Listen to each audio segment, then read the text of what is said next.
Number one for podcasts and making more revenue. The latest from our daily newsletter at podnews.net.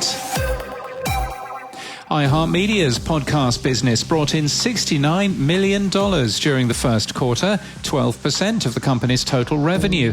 Its radio business brought in $416 million. The company posted a net loss, though, of $48.7 million for the quarter. Meanwhile, competitor Cumulus Media has rejected a hostile $1.2 billion bid from a consortium wanting to take it private. Podtrack's top US podcast publishers ranker for April is out. iHeartMedia is still number one for podcasts and pulled further ahead of NPR in the period. Every publisher in the top 10 saw a drop in global streams and downloads, though. Total downloads down 5% month on month. Shouldn't forget, April has 3% fewer days than March and the Easter weekend. The ranker lists participating publishers only. Spotify is to close Spotify Stations, a lean-back music radio experience. The Pandora-like app launched in the US in 2019, but first launched in 2018, only in Australia and only on Android. Imagine that. Gimlet's union has reported 3 layoffs at the company. PRX has signed a new podcast partnership with content studio Project Brazen.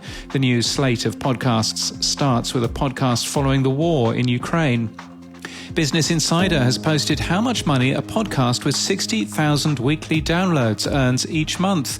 The show is Make Your Damn Bed with Acast. Host Julie Merica posts Acast's earnings for the last 6 months. It's quite eye-opening. Triton Digital has signed with Mirchi, India's largest commercial radio brand, for podcast hosting and monetization.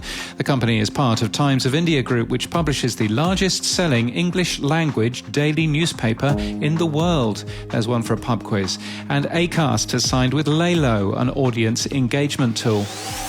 And in People News, Ben Calhoun will join the New York Times as executive producer of The Daily. Here's where else he used to work until today. He'd worked for This American Life, WBEZ Chicago, and Serial Productions. And in podcast news, in Podland this week, Steve Jones from Crowd Network explains how the podcast publisher gets new listeners for its shows and discusses its differing relationship with Apple and Spotify.